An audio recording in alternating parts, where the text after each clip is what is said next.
We can get Coach back. There we go. Dun, dun, dun, dun, dun. Can you hear me now? Yes. Bum, bum, bum, bum. What's up, party people? The AACL, the All-America Collegiate League. What's going on? What's happening? What the fuck is motherfucking cracking? I've got my 4 fucking tile soundboard now for some reason. I don't know why it took me a whole nother fucking week to get it than everybody else.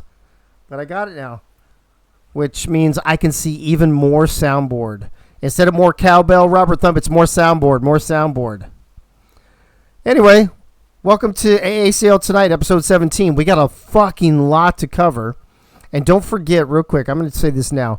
They're still doing this thing until the end of the month where if you subscribe to AACL, or to, I guess it's Dave Axe's channel technically, you get some free Discord or some shit. So take a look at that. It's pinned in here, it looks like. And it's definitely worth the money. Plus, you get some fucking nitro, so which is cool, which is great. So, anyway, welcome to the show. Appreciate everybody tuning in. I'll hit the chat real quick because there's not a lot of you tonight. My BFF Stream Elements was the first one in the house, followed by Justin Reside, Yogi Bar, Private Clams, the man with the best first name in every single galaxy and universe. By the way, I read an article about how many galaxies and universes and planets and shit. It's astronomical. So David Leathers, that really means even more now that I've read that article. Annie Beaverhausen, the Beeve, Anastasia is in the house, followed by Dave Axis, Mr. Churchill finally popping his head up after a week of getting his ass kicked by Georgia, I believe it was, or a few days, whatever it was. Robert Thump, and let's see who else is back here. Robert Thump says, FYI, the nitro thing doesn't work. What do you mean doesn't work? What does that mean? Crazy Canuck is also here along with Twin Screw, Frank Doom, Gunny McGuire, Nathaniel Diggs. What's up, Nathaniel Diggs? And I think that's about it. So it looks like about 20 of you. So welcome to the program. I'm just saying, Leathers, I saw a picture of the way, so if anybody knows the whole, like all the galaxies, the way the universe or whatever fucking arcs, it almost looks like the shape of a fucking baseball field. It's kind of cool, actually. But they're saying that there's more planets than there are grains of sand on the Earth, which I find I call bullshit, but whatever. I'm not a fucking scientist, and I'm not a fucking, what do you call that? What do you call those fuckers that like study the planets? Astronomer? Not astronomer. Astronomer. Yeah, I'm not a planetarium. I don't have sick plants, and I don't have a telescope, so fuck off. I'm not a globe, bitch. Do I look like a fucking globe to you? Anyway, do I look like a flat map to you? Yeah. Anyway, let's introduce the usual suspects here. To my right is Ray Bashan in the house. What's up, Wrong Way Ray? I figured that was going to come out of your mouth. A lot of things come out of my mouth. Thank you. Thank you very much. Anyway, how you doing, bro? I'm doing good. I got my flu shot today. That's too bad. I've never had the flu shot. Except when I was in the military. When I was in the military, I had to, but... now I got to get set up to get my yearly microchipping done. Oh, we can talk about that later. To my left is none other than Yogi Bar, who will be playing in the very first game tonight. Yogi, how you feeling? Are you nervous about tonight? What's going on, man? Looking forward to it. It's an opportunity we were presented, and we're going to go out there and give it our best effort. What is it? Iowa, right? It's Iowa you play tonight? Yeah. Iowa. Yeah. Now we'll find out tonight. Did Kansas play that bad, or did Iowa play that good? I don't know. I couldn't tell. So might be a little both. Could be a little both. We prepped up the best we could, and we'll go out there and put on a show, see what we can do. All right. Sneaking into the booth at the last minute, as always, fresh off the train, is Special K himself. Keith, what's going on with you, bro? I think I'm still trying to get over this Iowa State game that Michaela and I were at this weekend. Oh, that was intense, bro. I was starting to type out a this didn't age well thing to you talk earlier in the day, talking about 7-0. I was like, I typed it up, I just had it ready, and then they scored, and I was like, Backspace. Never a doubt. I'm like backspace. Dude, I saw something on Twitter about that game, and then I saw that the UCF player would have had a touchdown if he just didn't let go of the fucking ball before crossing the. Yeah, well, they got the touchdown anyway a couple plays later, right? Because the ball died in the end zone. So. Oh, did they get it? Yeah. All I saw was the replay of him dropping it before he crossed. Yeah, he did, but no one picked it up immediately, and so at that point, it goes back to where he fumbled it. Oh, okay. And sharing the soundboard tonight, it looks like it's going to be Michaela. Michaela, what's up? You got me when I had fucking cereal in my mouth. That's what I do. I don't know what the fuck you just said. Yeah, I know. You're Can Clamsy translate that? Yeah, I'm okay. I'm just a little bored. All right, so Michaela's on the ones. I guess that means Clamsy's on the twos. Clams, what's up with you, girl? We're here. We're vibing. We're here. We're vibing. You're really quiet. I can barely hear you. I know. I got earbuds. Here, hang on. Let me think. Oh, is this any better? Oh, way better. A lot. I don't know. Anyways, we're here. We're vibing. Right. Atta girl. All right, so we got a full booth, and I don't know whose hand is on my ass right now, but I hope it's one of the girls. So, Robert Thump, thank you for subscribing to Tier 1. Appreciate that. Let's jump right into this. We're going to knock out players of the game first because we got a lot of playoff games we want to talk about. So we want to get some of the normal stuff out of the way first. And I'm just going to go right into it, I think. This week was interesting voting. I thought there was going to be a runaway with it, and there was a runaway, but runaways on both, but multiple voters. Multiple players receiving votes on both. So I'm just going to jump right into it. Who's giving me a drum roll?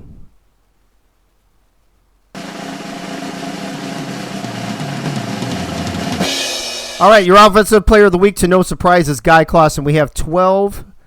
Let me see, 5, 9, 10. Yeah, we had 12 people vote. 12 entities have voted. He got 9 of the 12 votes. Slick Pants got 1. Jared voted for himself as usual. And Rodney Dangerfield got 1 as well. That's it. Real quick, 10 seconds to each. Yogi, any surprise here?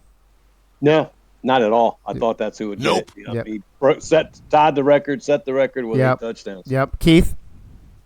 I actually didn't scroll far enough up on the Players of the Game channel, so I picked Slick Pants. But if I had remembered that Penn State played, I would have gone Guy. All right, Ray. Any surprise here? No, but of course Jared voted for himself because what kind of fucking person votes for himself? Every week, bro. Every week. Yogi Bar subscribing at Tier 1 for 6 months in advance. You have a 3-month streak going on as we speak. For those of you who don't know, Guy Clausen, 34-43, 458 yards, 7 passing touchdowns, and a rushing touchdown for 8 total touchdowns. The 7 passing touchdowns tie a record for sure. Keith, did we ever find out if 8 ties a total record or not? That's the regulation record. Okay. It does tie the overall record. Got you. Oh, it is the regulation. That's right, because we had that 4 overtime game. I forgot about that. Okay. Mm-hmm. All right. Let's move on to our defensive player of the week for week 15, the last regular season player of the week. Who is it? That means drum roll. That's your I cue. love some drums. And she's also. Thank you for playing. It is King Jamal. 12 tackles, 5 for loss, 2 interceptions, including, I think he had a pick 6, which I forgot to write down on there. But King Jamal, 8 of the 12 votes. What's that? Did he have a pick 6? Because that was against us. Yes, he did. Yeah. Yes. Yeah. It was that screenplay. Okay. Yeah. I forgot to put that on there, but he had 2 picks. One was a pick 6. Shannon Donovan, I believe is his name, the DB for Florida, had 2. What is it? Shane Dunn. Okay. Had 2 votes, and Jay Ballmer for Missouri had 2 votes as well. So there are your players of the week for week 15. We'll have a couple more players of the week when we do a show next week. We will have one more show next week, next Tuesday night before we kick off the 2 championship games. So next Tuesday, a week from tonight, will be 7 p.m. AACL TueNight with the Toilet Bowl Championship at 8:30, 8:45. and the championship game around 10 o'clock. So that's the schedule for next Tuesday. In the meantime, let's talk about something else. Let's whip through this too. We don't have official rankings this week. There are no rankings when the season finishes because everybody has seedings now instead. There are your Week 15 records. You know them well. They've been on a few, graphics in the server already. You see Penn State at the top, followed by UNLV and Alabama. 4 teams at 9-6, a couple at 8-7. And then you've got all of your 7-8s and below that were eliminated from the playoffs. Miami and Notre Dame, Auburn. I mean, look at 3, 4, 5, 6, 7, 8, 9, 10, 11, 12. Unbelievable. That's a lot of standings. Let me get rid of this thing. And then the KMPR, which we're going to talk about briefly. We won't spend a lot of time on it. This is the final regular season KMPR. There will be one more KMPR released next Tuesday, but let's see what it looks like, Michaela.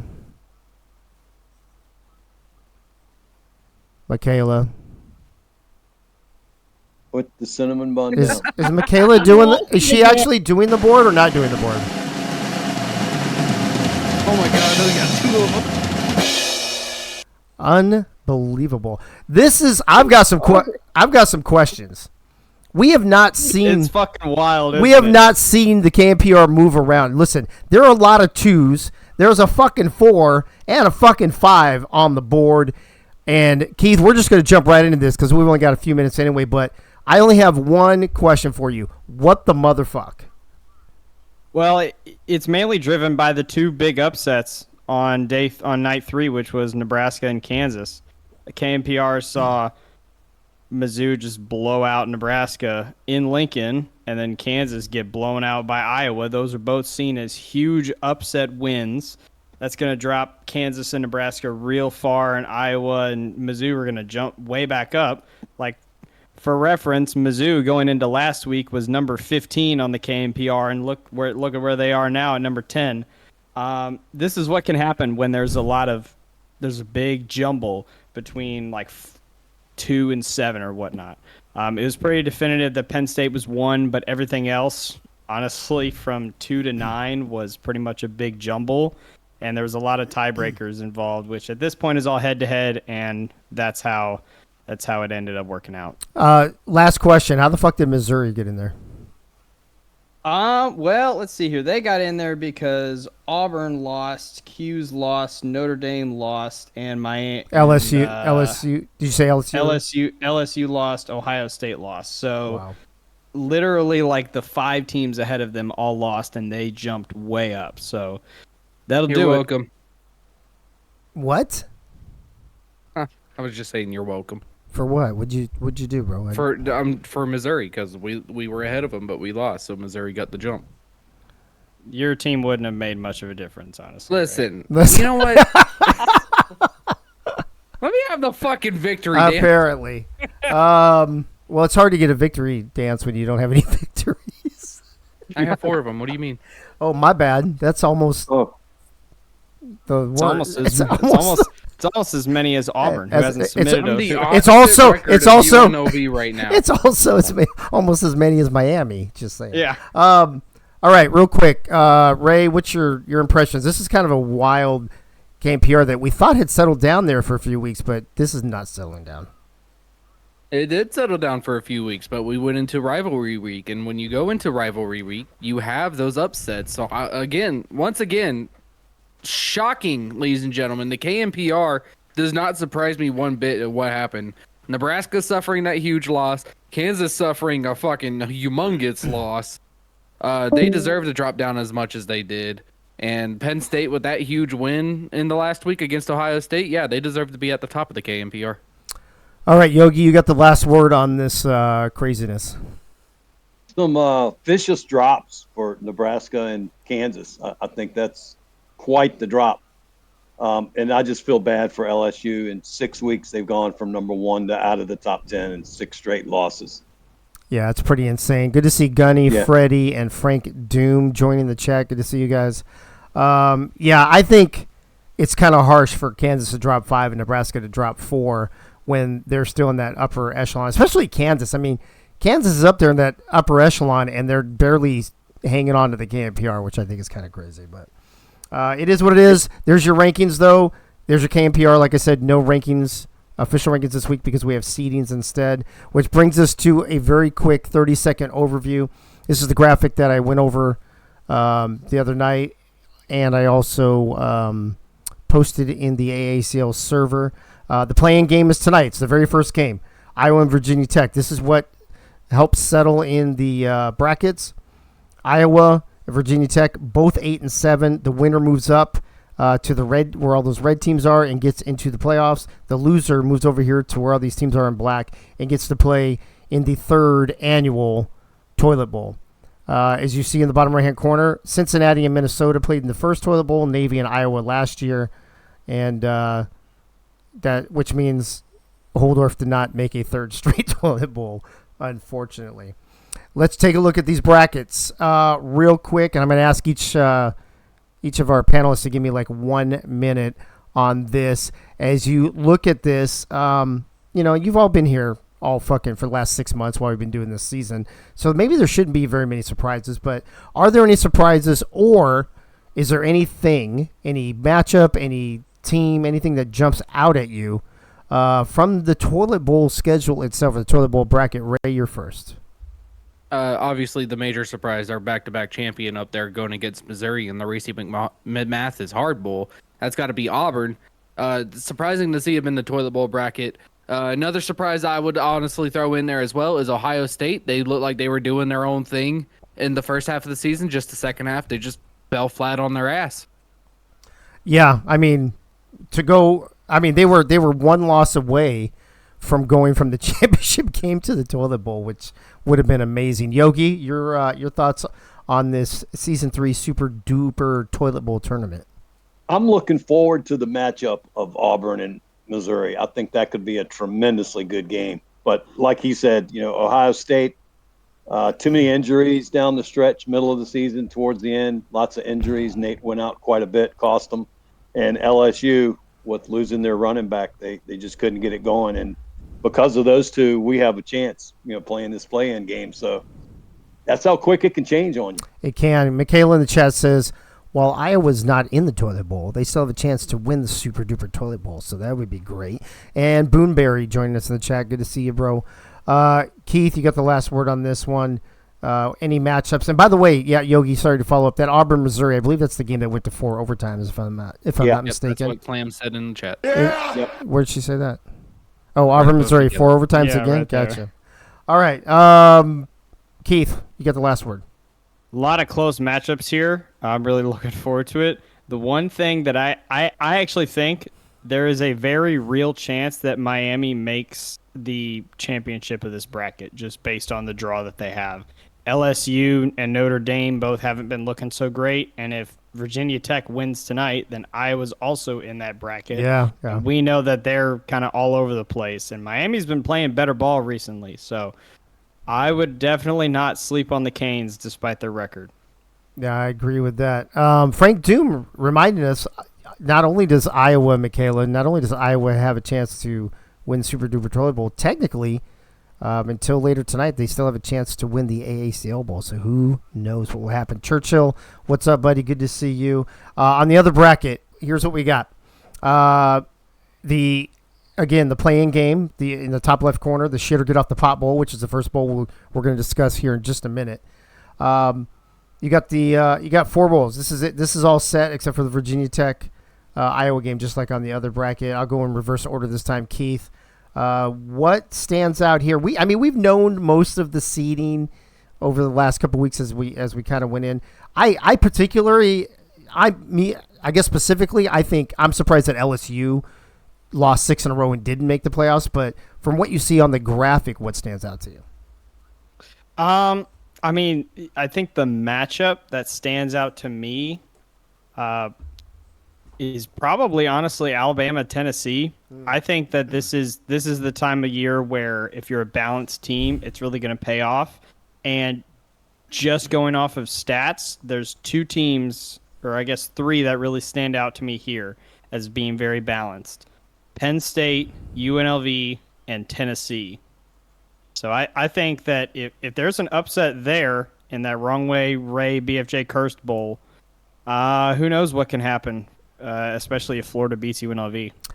Yogi. The KMPR Special K Bowl. Yeah. Both of those teams took it on the chin last week, and I'll be curious to see if That's a good Nebraska point. wears those black jerseys again this week. I think I those. have a funny feeling. I think those are in the fucking trash, bro. Yeah, It's not happening. They're on fire. mothballs. Yep. All right. No, I think that's a great matchup, though. I agree. Ray, you got the last word on this one. I was gonna go with the Nebraska-Kansas game, but since Yogi just took that one, I was gonna say, can Kansas become those giant killers? Can Nebraska find their high explosive offense again? But I'm gonna go with like what everybody would think is a sleeper matchup. I'm looking at that Alabama and Tennessee game. Those offenses that have been running really fucking good throughout the entire season. Alabama kind of slipped a little bit because of their defensive way and their defensive schemes, but it seems like they figured that out. They've got it back up there, and good old Rocky Top just looks like good old Rocky Top any single damn day of the week. So that should be a high-powered offensive matchup between those two. Yeah, I also, in addition to not my biggest surprise, LSU not being in the playoff bracket, I think the Glitch Bowl might be the coolest bowl that we get to watch. So Wink and Britain had never faced each other until the Glitch Bowl, and then now, of course, the very first opportunity they get in the playoffs, they get to play each other again. I think that's going to be a fun game to watch, and hopefully it's as close. Actually, for me, I hope it's not as close as it was the first time, so I don't have to make any decisions. But so the winner of the Fuck Juries Bowl and the KMPR Special K Bowl will meet in the SSF Gold's Good Night Now Bowl, brought to you by the Well Nexus.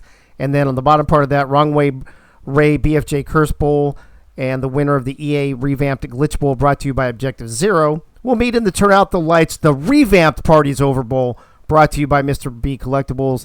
And the championship game this season will be the AACL Bowl, brought to you by Trick Jerseys. I forgot to say it over here. The winner of the Drunk Funk Bowl, brought to you by North Carolina Wine Company, and the winner of the Racy McMathis Hard Bowl will meet in the Mr. Carpal Tunnel Jerk-Off Kid Bowl. And the winner of the AACL Season 3 Toilet Bowl and the winner of the I'll Be Right Back, I'm Gonna Go Downstairs Bowl, also sponsored by North County Wine Company, will meet in the Michaela's a Little Bored, Though Bowl. And they will be playing in the Super Duper Toilet Bowl for the championship, sponsored by all of the AACL approved emojis here in the AACL. And on that bracket right there, we did something that's normally not bracket for sports.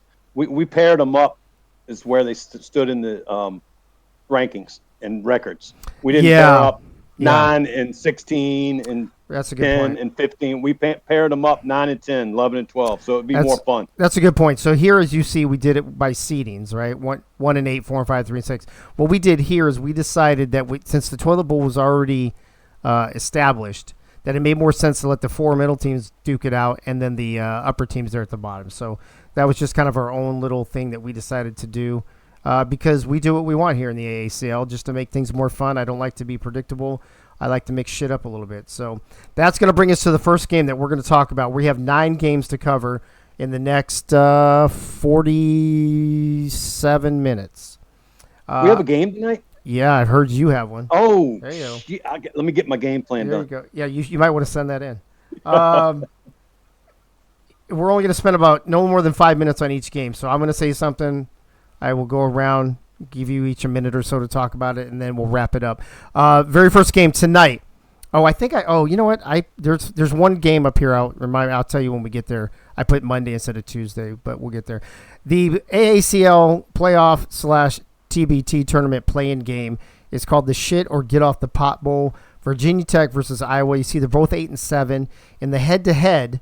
Iowa beat Virginia Tech 24-17 at Virginia Tech way back. One says week 3, one says week 2. I fucked that up. I was about to say which week is it, Dave? It's one of it was week 2. What happened was they both said week 3. I went back to correct both of them, and I guess I forgot to correct the. Listen, I did all these today, so there's going to be mistakes. That's all I'm saying. So, as you see, it's going to be played in a neutral field. The location, you'll know at game time as well as the weather. But winner moves up, loser moves down. Iowa is the home team, even though it's a neutral field based on head-to-head. Ray, in addition to your prediction, just give me a rundown on what you expect from this game tonight. I expect a running back versus running back situation going on here. I expect the the Swifts of the Hawkeyes battling against Bogey Bar or Virginia Tech. I mean, we downplayed Bogey Bar so much in the last week in that game, and he just went off and exploded on pretty much everybody. Don't take that out of context. Heyo. But on it should just be like a running. It should just be like a running back university going on right now in this game. For my pick though, it's kind of hard, Ayo, to go. For weeks and weeks and weeks, I've sat here and I went against Virginia Tech because I wanted to see them on the couch with me, enjoying the rest of the season, not Stay having there. to stress out Stay about there. anything. Stay there. You want me to stay there? Yes. Well, go fuck yourself. I chose Virginia Tech to beat Iowa. All right, Yogi. Yogi, this is your game. Way back in week 2, you lost to them, but nobody knew shit about anything way back in week 2. They seem to have not gotten better. You seem to have gotten better. Do you see an advantage for your team in this game? I'll disagree from last week. They looked a lot better. I think it's an even matchup. I think one of the keys is, can we stop Marco Swift's running attack? He's been dangerous the last few weeks. I got to go my team, of course. Right.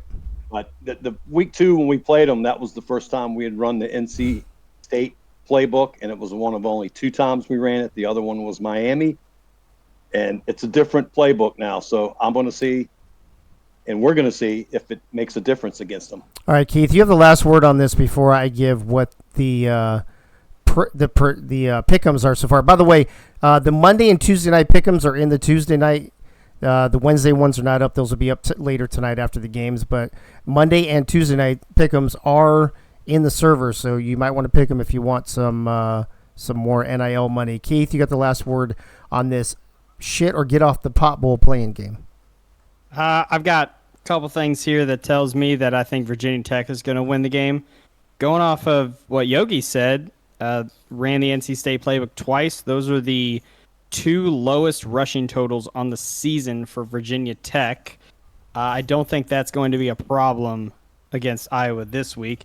The other thing, Iowa's dead last in points per game on the season. They're just above Syracuse, and Virginia Tech, per my stats, is the number 1 overall defense, including the number 3 rush defense, and that's not very good for Iowa. So, to me, there's a lot of things going against Iowa in Virginia Tech's favor, and there's no real home field advantage. I see nothing but Hokies in this game.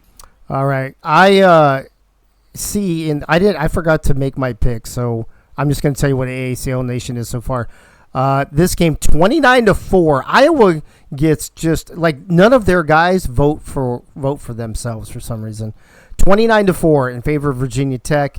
This game is the first game that's going to be at 8:45, so a little over an hour from now will be kicking off. 8:45 tonight, and the winner, like I mentioned, goes to the playoff bracket. The loser goes to the Toilet Bowl tournament bracket, and this is what's going to kick everything off this week. The other game tonight, we all know Miami and Notre Dame are playing in the AACL Season 3 Toilet Bowl. Miami 3-12, Notre Dame 4-11. Last week, Miami beat Notre Dame 41-30, so we get the instant rematch here. This is the first appearance for both these teams in the AACL Toilet Bowl. This will be played at a random high school field that I choose tonight once I turn the game on. So depending on which field I choose will determine the weather. Like I said, that's tonight at 10 p.m. The winner advances in the Toilet Bowl tournament bracket that we showed earlier. The loser is done. Pack up your shit, go fishing. It's over. Notre Dame will be the home team, even though it's on a random field, since they have the better record. I'll go in reverse order this time. Keith, your implications, your thoughts on whether you think Miami can sweep Notre Dame or if Notre Dame learned from last week. I think Miami has a very good shot of sweeping Notre Dame. Defense has been their problem most of the season. It's been looking a lot better the past few weeks. I don't even think they've given up more than 40 points in the last 4 weeks or so, which is huge for them.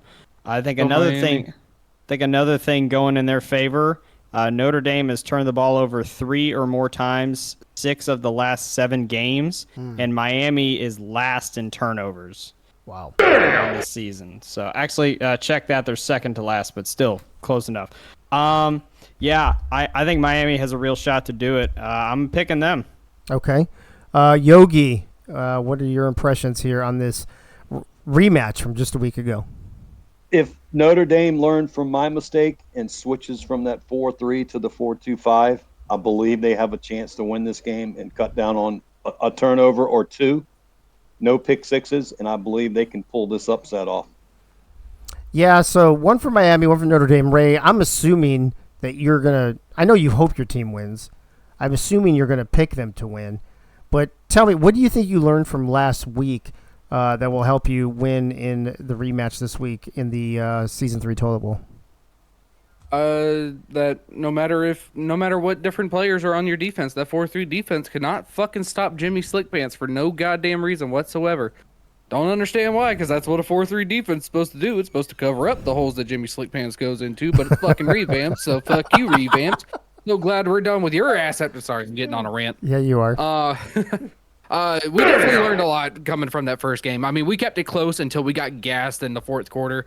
So, yes, I changed up a little bit of our scheme. I even changed up a little bit of our depth chart to kind of suit the better needs that we need here and there and to try and minimize the turnovers and everything. You will find out later on if I changed the defense or not, Yogi. 9 times out of 10, probably didn't change it. So, but yes, we definitely learned from last week, and we're going to put it into this week and go against Miami. You said the winners are moving on in the tournament, so moving on in the tournament down there is not a bad thing? Yep. Yeah, that is true. Yeah, so if you win, you're going to play the winner of either Virginia Tech or Iowa versus LSU. And if you lose, your last taste is of the toilet bowl. Yeah, if you lose, your last 2 losses at Notre Dame are back-to-back losses to Miami. The worst team in the league this season. So. And then we actually, the worst technically, team you in the do. league. Yeah, because you'd both be 4-12, and they would have the tiebreaker over you. Exactly. Yeah. So there's that.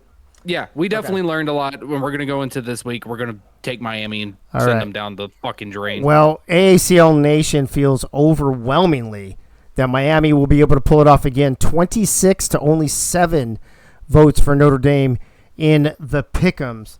Which brings us to tomorrow night. I think this is the one I fucked up. Yeah. So see right here, it says Monday 10/22. It should say Tuesday 10/22, obviously. But this is 220, 221. Exactly. So this is the Racy McMathis Hard Bowl. Auburn Tigers 5-10, 1 game away from going from the chip to the toilet in just a single season. This is the 4 overtime game that we talked about back in week 6 that Missouri won 68-65, which gave Lorenzen his stats. That tie Guy Clausen technically. This is the final AACL game for one of these schools. Missouri will be changing to Washington, and Auburn will not be returning. Once again, location and weather, those will be figured out later tonight.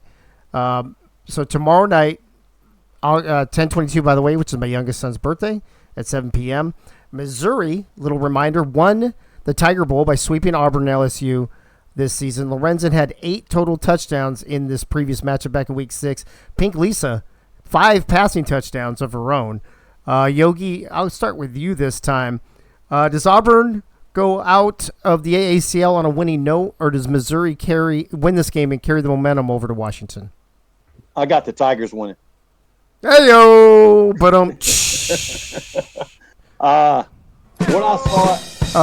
Oh, she's there. She's back. She's there. What I saw out of Missouri last week, they were on fire. Yeah. I don't want to talk about it. I know. I worry about the turnovers from Auburn, fighting them. I don't think we'll go 4 overtimes, and I think Missouri's going to pull it off again.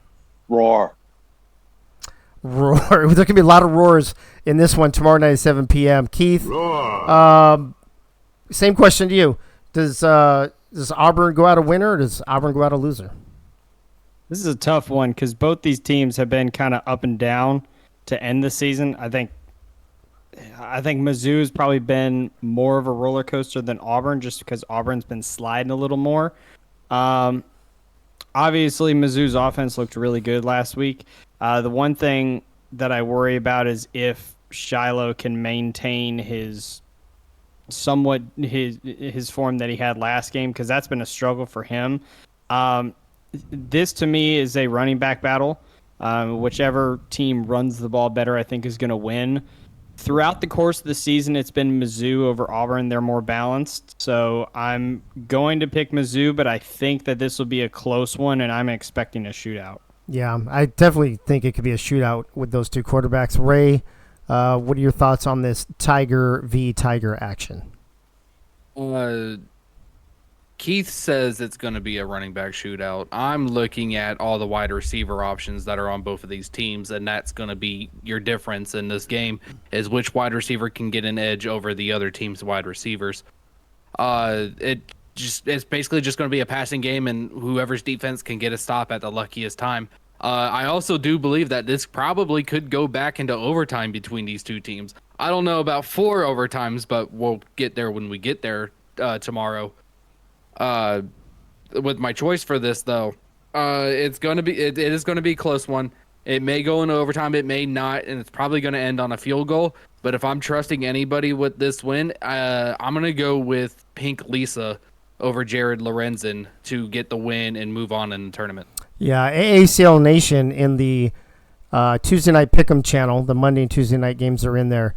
AACL Nation disagrees with you, Ray, 23-10 in favor of Missouri, and I think they're probably looking at, more, maybe recent momentum or something. As I see Winkler in the chat saying, let's go Iowa, Notre Dame, Auburn, and Syracuse.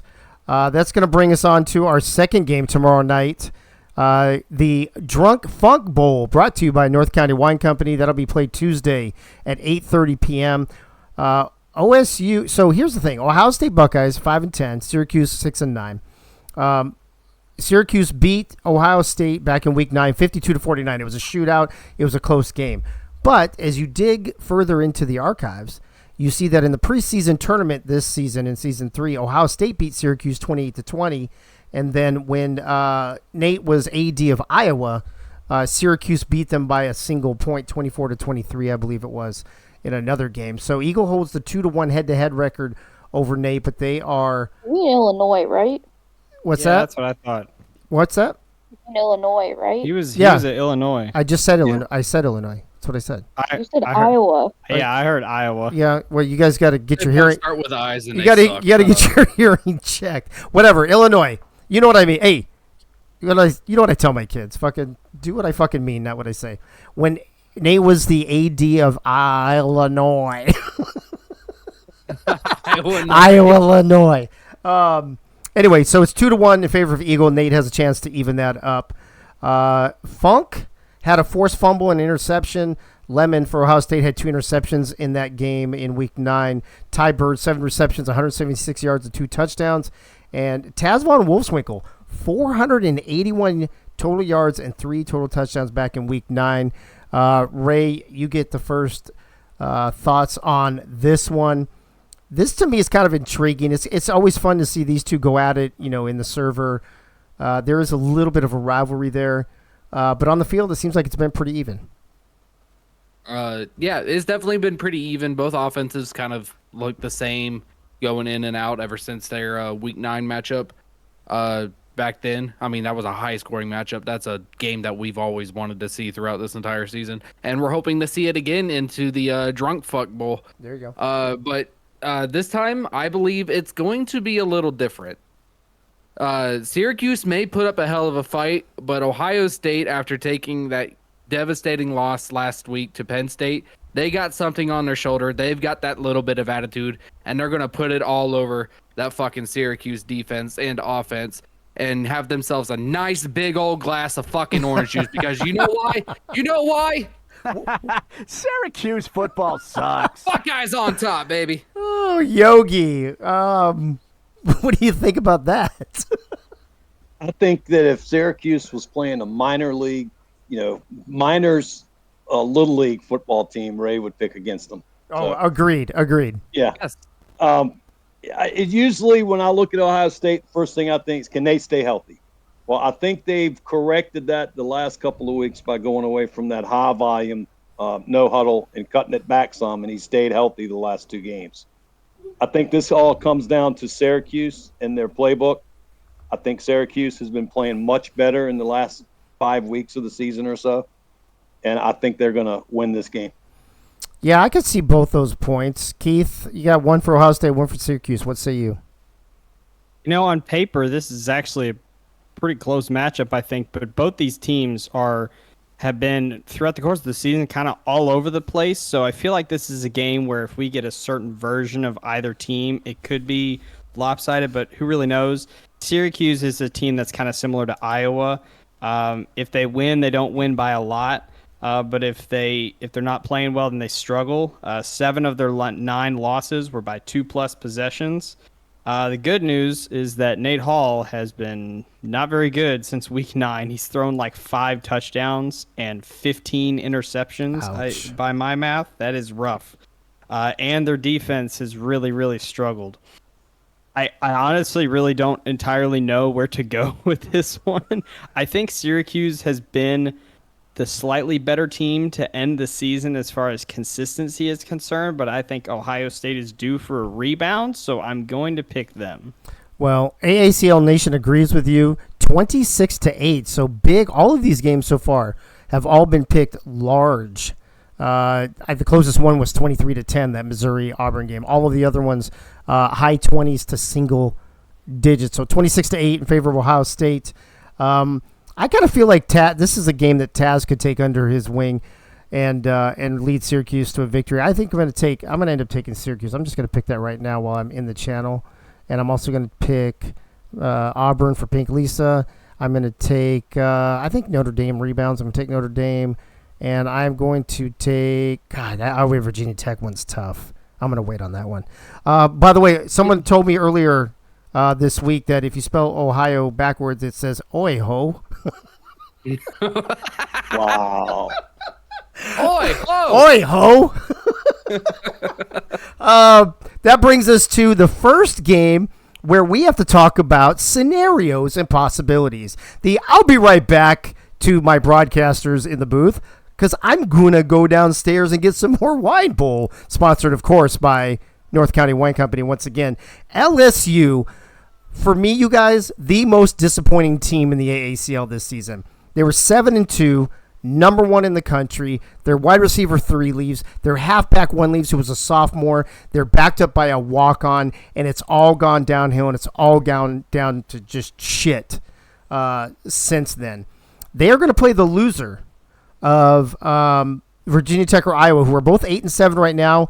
Whoever loses will be 8-8. This is tomorrow night, the late game at 10 o'clock, I think. Let me double check. It is. LSU 6 straight losses. Larry Ballin in this matchup back in week 14 that Iowa won. I'm sorry, that Iowa. Yeah. Oh, no, I'm sorry. Iowa lost and they beat Virginia. There you go. I see it. 4-14. That was throwing me off there.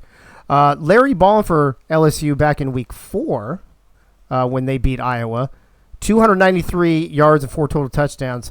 Ty White, though, 5 tackles and 2 picks. And then Lambeau Fields, I think their walk-on wide receiver against Virginia Tech in the loss to Virginia Tech in week 14, had 6 receptions, 133 yards and 2 touchdowns. James Troll, though, for Virginia Tech, 2 INTs that week. And by the way, just to throw this out to you as well, I didn't have room to put this on there. Larry Ballin, very similar stats against both teams. So let me start with Yogi this time. Yogi, who did you pick for the Virginia Tech Iowa game? So you take that and then tell me who will win that game against. You took your own team, obviously, but yeah. So you beat Iowa and you get a matchup with LSU. How do you feel about your chances? No, if we beat Iowa, we match up with Penn State. Yeah, they'd lose. Oh, I'm sorry. If you lose, then you lose. Yeah, you know what I mean. Yeah, I got you. So do what you said. I got you. Sorry, I was still stuck on the Ohio. I was still trying to make more fun out of Ohio. And ironically, crazy, on the Ohio game, crazy Canuck spelled it out. I was like, "Oi ho!" Go ahead. Ironically, on that Syracuse game, Eagle has to stay healthy. He got hurt. It cost them the end of that game last week. But anyhow, back to this. I got us winning, and I think it's going to be a tough win. And either team that comes in here, I think, is going to dominate against LSU. They have just, if it was real life, the coach would have been fired because it's like they lost the team. The team is just not the same as it was when they were number 1 6 weeks ago. Yeah. So I think whoever gets in this game is going to have an easy win. All right, Ray, quick reminder that whoever loses between Virginia Tech and Iowa will still have a better record than LSU, so they will be the home team on a neutral field. Not sure if that will necessarily come into play, but what are your thoughts on who you didn't choose to win the Virginia Tech-Iowa game matching up against LSU? I mean, I chose Virginia Tech to beat Iowa, but it doesn't really matter about which team wins or loses that game between Virginia Tech and Iowa. They're going to come into this game and just completely fucking utterly dominate LSU. Because if you look week 4, that's when LSU still had their star running back of Brute Bandit, and he was a menace during that game against Iowa. You go against Virginia Tech, they lost only by 10, thanks to some quick receiving work by Lambeau Fields during that game. But it doesn't matter who the fuck's going to win or lose. They're going to go and look at LSU and be like, yeah, this is easy lunch. And they're just going to beat LSU in this game no matter what. Keith, you've got the last word on this. I mean, is there any love for LSU anywhere? I can't seem to find any. We don't have pick'ems for this game yet, obviously, because we don't know who they're going to play. But do you got any love for LSU? Is there any chance they can pull this out? If they, assuming they keep running the same game plan that they've been using for most of the season, it's tough to see them win just because everyone else has been adjusting throughout the course of the season. The big problem with LSU is their defense has fallen off a cliff since like right around when Brute Bandit left, funny enough. I don't know how that contributes to the defense being bad, but well, the defense was already bad though, right? Didn't you always talk about them having the worst defense? Or was it the other way around? No, defense was destroying everyone. They were allowing like 23 points a game until Brute Bandit left. So was it just an overall team morale thing when those two players left? You know, it's a good question. Who knows? Because I mean, this is also simulation. Yeah. I mean, who the hell knows what goes on behind the scenes? Who knows what goes in those minds of theirs? Right, exactly. Bandit stole the happiness out of LSU. How about ball control? Ball control and keeping the defense fresh, maybe. Yeah, that's a good point because that's a good point, and they do run the ball a lot. Which, if that doesn't work, you're not going to have the ball for very long, and it's not super explosive. I don't know. I think that there's a chance that LSU wins if they play Iowa, just because if they get the right version of Iowa, I think they can win. But it's still a long shot, I think. Yeah, I really want LSU to do well, but here's the thing. I feel like I think LSU season is going to be over regardless of who they meet in this. I agree with you guys. I just hope that then they go out, they get a star-studded transfer or a top recruit to fill what's his name, spot, Brute Bandit, and then they're right back on top. There are no pick'ems for this game, but I agree with everybody else. I just don't think. I think LSU is done. I think they've been done for a few weeks, and it'll give them a chance to get to work early this offseason. That's your late night game on Tuesday. Not even Tuesday, because I fucked that up too. What do you know? As we move on to the 4 games on Wednesday. Wednesday's going to be packed. We're going to start things off at 5:30 p.m. with the number 1 team in the AACL. They will be playing either Virginia Tech or Iowa as well. Let me just put the loser will go here against LSU. The winner will go against Penn State in the Fuck Juries Bowl. Guy Clausen back in week 5 when they beat Virginia Tech 33-26. Oh, this is the one that Guy Clausen, the extra stat I forgot to put on. 339 yards and 2 touchdowns. Here's the problem. Both offensive players for Virginia Tech and Iowa against Penn State were their fucking kickers. So that tells you pretty much everything you need to know. DeHatenay in week 7 against Iowa in the 40-19 win had 7 tackles, a tackle for loss, assisted tackle, a forced fumble, and a fumble recovery. Keith, going to start with you on this one. I just don't see a chance for either of these teams the way Penn State's been playing. Well, okay, if Iowa plays them, then yeah, they have no chance. If Virginia Tech plays them, I think there actually is a chance. Part of the reason is because those would be I believe, the top 2 overall defenses in the league going up against each other. And we've seen how Bogey Barr has been steady pretty much all season, and Chevy has been playing really well the last like 5 weeks to end the season. So since they got their playbook situation together, he's been playing a much better. Right, yeah. So if Virginia Tech plays, I think there's a chance. It's still a long shot just because Penn State is much better offensively than Virginia Tech, I think. But yeah, I mean, if Iowa plays, then yeah, Iowa has no chance. But we'll see. It's going to be a good matchup if it's Virginia Tech, I think. Yogi, is this a typical, like in a March Madness, a 1 versus the play-in winner game, or do you think you picked your team to win? So you would say, oh, I'm going to play Penn State. Do you think you're going to give Penn State a run for their money? Yes, I embrace this game, and Chevy's been playing much better ever since we put the mechanics in his rear end so that he could torque his car. I knew Ray would love that. But No. yeah, it's the defenses, but surprisingly, I don't think it would be a 17-14 game. I think it'll be more in that 33 to 26 zone, which is kind of low scoring for this league. 40 points is or pretty much an average score on a lot of these games. So I think it'll be held back some by the defense, but I think we can give them a run for their money with our defense. All right, Ray. Okay, so both of these teams had their kickers as Offensive Player of the Week when they played Penn State. How does it go down any different on Wednesday night? It's not going to go down any different for Iowa if they somehow get past Virginia Tech and come into the Fuck Jerry's Bowl. If the difference for Virginia Tech when they do get into here, notice I say when and not if. When Virginia Tech comes and faces Penn State, Virginia Tech's new offensive playbook has gotten them going on a completely different direction than what they were doing in Week 5. Even though they only lost by, was that 7 points? 7 points to the Nittany Lions in Week 5. That new playbook has got that team doing something different. But if we know anything about Penn State, we just saw them whip the fucking hell out of a team that we didn't think they were really going to whip the hell out of that bad. Yeah. So Penn State is looking at that to be like, we can do that again next week. We don't give a fuck who we got to go after. We're Penn fucking State. We got back into the number 1 seed, and that's where we're going to fucking stay throughout this entire tournament.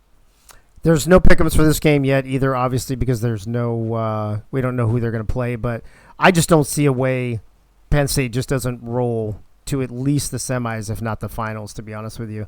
They're the number 1 team in the nation, for a reason. So they've only lost 2 games all season, or 3 games, went 12-3. So I think Penn State rolls in whoever they play. That'll bring us to, we got 3 bowls left to talk about, and we've got about 20 minutes to do it.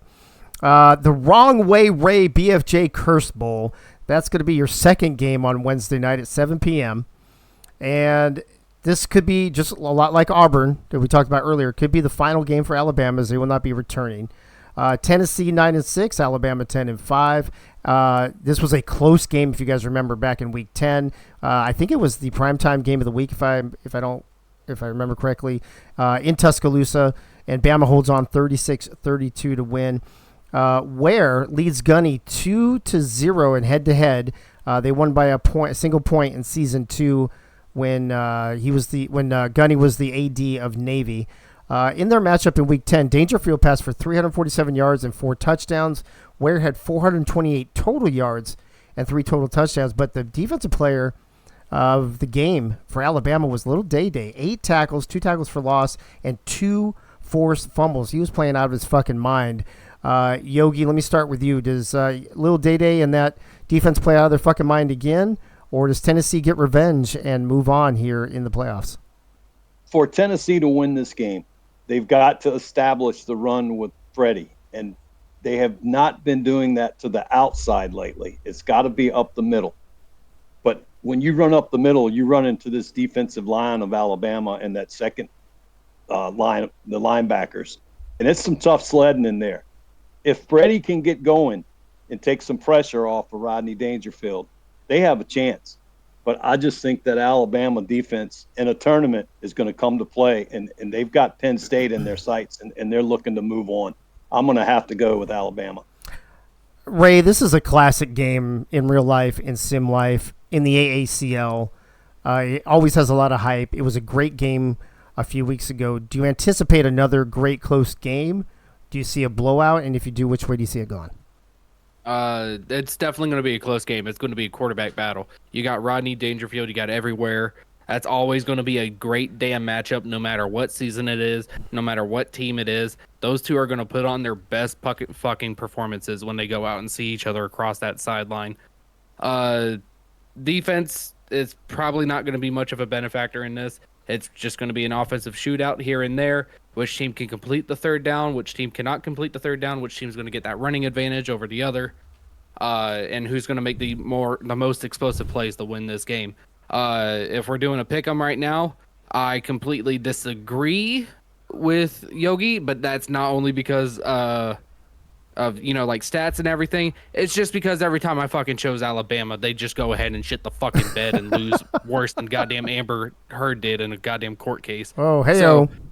Ladies and gentlemen, get your music ears ready because it's good old Rocky Top. Woo! I don't know where Michaela is. So. You're both playing it. That's where. Wow! And wow, really? I only heard we were Stay. playing it on note. Then that was crazy. Keith, you got the last word on this game. I think it's almost too close to call. What do you think? It is really close. I think, like I had mentioned earlier, stats-wise, Tennessee is the more balanced team. And I still think that Flash Freddy is really good, but Tennessee, for whatever reason, they hate giving him the ball. It seems like he is one of the least utilized running backs in the league, which is ridiculous. Yeah, But yeah. Alabama, as we know, loves to pass the ball. I think that's a little bit of an issue because they lead the league in turnovers by a decent amount, and I think part of that is because they pass the ball so much. I mean, they've only won the turnover battle twice this whole season. Wow. Which is that's crazy. They're also not good at forcing turnovers. So there's a lot of things that Tennessee could take advantage of. Tennessee is also a roller coaster team, so I mean, who knows what kind of Tennessee you're going to get, but I think Bama's offense has been struggling recently. I think they're going to continue to struggle. I'm taking Tennessee. Wow. Once again, no pick'ems yet because we haven't got the Wednesday night ones in there yet. We're going to put them all in after the Iowa-Virginia Tech game tonight. So I think it's too close to call. Normally I would take the home team, but this is going to be on a neutral field. Alabama technically the home team due to the better record. But I think I'm going to take Tennessee as well. I think Alabama rise off into the sunset. Daniel Gunn been doing a great job filling in for David Ware. David Ware showing his face semi-recently, last few weeks back. But I think Tennessee wins. I think they survive in advance. I don't know if they will win big. I think they will survive in advance. Moving on to the second to last game that we're going to be talking about. It's the EA revamped Glitch Bowl, and for those of you who don't, brought to you by Objective Zero, and for those of you who don't remember, this is the game that was decided on a glitch, and in my infinite wisdom, I ended up giving both teams a W. Florida made the playoffs, but lost all the tiebreakers due to this half-game deduction, which put them in the 7th seed, and fortunately that worked out for all of us because now we get to see them play UNLV, the number 2 seed once again. Florida 9-6 overall, UNLV 11-4. This will be Wednesday night at 8:30. This was the only AACL matchup they've ever had, the first one, and they both got to win. So there's nobody has anything over anybody right now. So this will be the deciding factor, at least for now, between the two of them for bragging rights.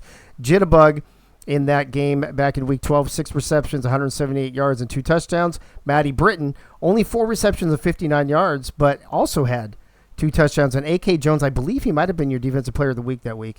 11 tackles, 5 tackles for loss, an assisted tackle, a sack, and a forced fumble. That is all in a day's work.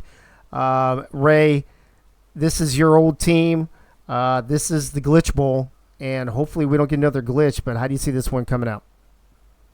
Yeah, nice to see my old team being up there in the winners bracket, especially after last season. We had a hell of a season last season, but just fell short of everything. Yeah, fuck you. Going against UNLV, it's going to be another classic matchup like we saw back in week 12. Hopefully, Revamp doesn't revamp at all in this game, so we can actually see a determined winner in this matchup. Looking at all the stats down there, it all depends on if Tommy Tebow can be the Tommy Tebow that Florida needs him to be, and if A.K. Jones cannot get to anybody on that fucking field just to stop them from doing whatever the fuck Florida needs to do. Unfortunately, I don't see that happening. I see the UNLV running Rebels defense running wild all over Tommy Tebow and whichever fucking wide receiver wants to be this top wide receiver in this damn game. The running Rebels are going to be on top of Florida and knock them out of the tournament. Keith, do you remember this game was at Florida, right? It was in the swamp. And, Yes. and if you take that weird play out, Florida actually, I believe, correct me if I'm wrong, 3-point lead at the time with a couple minutes left. Florida was right there. What makes you think that Florida couldn't be there again, or do you think they will be there again with the possibility to upset UNLV? Well, the thing with this matchup is that, it's kind of a tough one. I think Florida's another one of those roller coaster teams. You never really know what you're going to get. They started off the year really, really hot on offense, and they've kind of slowed down a little bit, while UNLV, in a sense, has done the opposite. Both these teams are about the same defensively, so this is a very intriguing matchup. I think the battle to watch is going to be in the trenches for sure, because we know that UNLV likes to run the ball a lot, and we know that they hardly allow any sacks to Robo, and that's what allows them to be so efficient in the passing game. Florida has a lot of the similar characteristics to UNLV, and that's kind of what makes this matchup so intriguing. But I think that they really need to win the physicality matchup in order to have a real chance to win this game. Not that UNLV is going to run away with it by any means, but I think more often than not, UNLV will be able to take advantage of a bad physicality matchup. So that's my key for Florida. This is a tough one. I'm probably picking UNLV just because they've been more consistent, but who knows? Real quick, and before I get to Yogi in the chat, Michaela, go nap till 8:45. It's that the board's not vital for this show. And Frank Duman, I think you're right. So to refresh my memory, it was 41-38 UNLV, but Florida was driving, and I believe they were in the red zone. If that had been a touchdown, they would have the 4-point lead instead. So that kind of thing. What I'm saying is, Florida was right there with 2 minutes left to take the lead to try to possibly take that game. Yogi, you got the last word on this one. I anticipate another close game. How about you? I don't. And for the reason of UNLV has 4 losses on the season. They were, I think, 7-0 when they lost 2 in a row. Yeah. And they went on a little run, and they lost 2 in a row again here lately. I think they're the team to watch in this whole entire championship tournament. Oh, shit. Because after their 2 losses, they get on a little roll. So they've had them, and I expect a few wins out of them here. I think they're going to win, and if they win, I think it's going to be by a big score. Yeah, Doug Britton, that's what I just said. That's what I'm saying, is that Florida was marching down and had a chance to get in there. Here's the thing, though. The Florida is so, when they're on, they are so on, and when they're off, they're just so off. UNLV has been more consistent. I'm not going to pick this one yet since we don't have the pick-ems yet, but I would not be surprised. I expect UNLV to win, but I would not be surprised if we see a Florida upset. Last game here. Crazy Canuck, thanks for the sub, bro. 20 straight months. Attaboy. Thank you, man. Appreciate that. Final game we're going to talk about. This is the final game of all of the opening rounds. So we have the play-in game, and then you got 4 games in the TBT. You got 4 games in the playoff. So that's 9 games. This is the 9th game that we're going to talk about. This is your last game on Wednesday at 10 p.m. This is all that I have scheduled out so far because we might do another show on Thursday with a couple games and then do some more games on Friday is kind of what I'm leaning towards, so we can talk about the semifinals on Thursday evening. That being said, this is the KMPR Special Cable Wednesday night, 10 p.m. Eastern, Nebraska and Kansas. I mean, this game way back in week 2 is what decided the seedings for these two teams. They're number 4 and number 5. If Kansas had won that game instead of Nebraska winning 29-22, Nebraska would be the 4. Kansas would be the 4. Nebraska would be the 5. They'd probably be playing each other anyway on a neutral field, except that Kansas would have home field advantage instead of Nebraska. Well, Nebraska has it now. Biggest question: can the Jayhawks slay yet another giant? Nebraska with a top 4 seed. When they played back in week 2, and this is a thing, it's a pet peeve of mine. Everybody knows. The fucking kickers were player of the week for both fucking teams, which is just disgusting. John Jacob Jingleheimer Smith, he was defensive player of the week this week. Did you know his name was my name too? I did know that, Ray. Thank you. 5 tackles for a loss, and 5 sacks. He did win defensive player of the week in week 2. And Anthony Anderson for Kansas, the middle linebacker, 14 tackles, a tackle for loss, and a sack in that game. Let's just go back to the normal rotation, start at the top. Ray, this was definitely a defensive battle with 2 defensive players of the game having great stats, with one of them being defensive player of the week. You know, not a lot of offense, obviously, since kickers were the offensive players of the game, but also only a 29-22 score, which is kind of low in this league. These aren't the same teams, though, that were in week 2. So do you see another defensive battle, or do you see a high potent offensive battle in this one? Defense is definitely going to play a key part in this, just only for one of these teams, honestly. Everybody talks about how Kansas is this giant slaying team. We didn't really see that in the last week. What are you talking Kansas about? The last. Yeah, but we also know they always have that letdown right after they slay a giant. So well, they're about to have 2 letdowns. We're talking about a Nebraska team that's going to sit here and look at last week and see that as an absolute fluke, as them just trying out new things to see what they can put in there. They already knew they were going to be in the winner's bracket of this entire tournament, so there's really no point in trying that hard to win if you've already got your playoff spot locked in. They're going to go back to their old roots. They're going to be that team that won 7 straight again, and then again, thanks to the addition of Mrs. Me on that wide receiver line, Nebraska's just going to topple over Kansas and send them packing home. All right, Yogi. One for Nebraska. Who do you got in this game and why? Well, I have defriended Benji. I have muted him. I've blocked him. I'm done with Benji. I needed 1 win out of Benji out of 3 seasons, and he shit the bed, as Ray would say. So screw Kansas. I think Nebraska has got to get back to running Pauly Truth. They got away from it seemed like last week to me. Yeah, I agree with that. And I think that's a big key to them. Yes, Mrs. Me is huge. That wide receiver room is huge. And Brooke has got to be careful with that ball against this defense. But I think Nebraska's gonna prevail in this one. All right, 2 for our team, Keith. I'm picking Nebraska, obviously, to win again. Even though we shit the bed last week. I mean, both these teams shit the bed last week. One of them has to win this week. We got a couple minutes. We got 2 minutes left, so you can have like a minute to a minute and a half, Keith. So give us what you got. Yeah, these two teams have basically done a 180 as far as play style since this game. Kansas was not very pass heavy at the time, and they are now, and their run game has been kind of struggling a little bit as of late. Meanwhile, Nebraska actually has a functioning offense now as opposed to back in week 2. So this is definitely an interesting matchup. Last week was Nebraska's worst game, and that's not what I wanted. People have been talking about me going with the black uniforms to try and make us lose. That was partially because the streak could only last so long, I felt like, because I didn't think that most of our wins in that streak, I did not think we were playing that well. I think our best games are ahead of us. So that was kind of the idea. Make sure that you peak in the playoffs, and so that's what I'm looking for. I think we have a good chance against Kansas. Hey, look who shows up just as we're getting ready to go off air.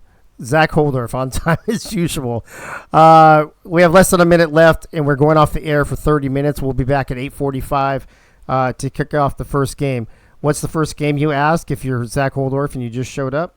Well, I will let you know. First game at 8:45 tonight. Well, you should have had us on at work. You should have had us on in the car. You should have had us on all the time. What's wrong with you, Zach? The shit or get off the pot bowl. Zachary. Shit or get off the pot, Zach. Which is the play-in game. Winner goes up to the playoff bracket that we showed earlier. Loser goes down to the TBT, which is the Toilet Bowl tournament bracket that we also showed earlier. Following that will be 10 o'clock right here, the Season 3 Toilet Bowl, Miami and Notre Dame. But we'll have Virginia Tech and Iowa kicking off in exactly 30 minutes. We'll be back on the air. So go eat, grab a drink, get your TV ready, send the kids down the fucking block to your fucking sister's house to babysit them for the next few hours, and come join us.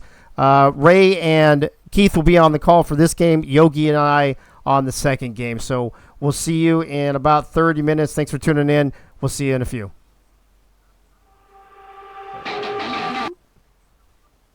Wrong buttons there, Dave.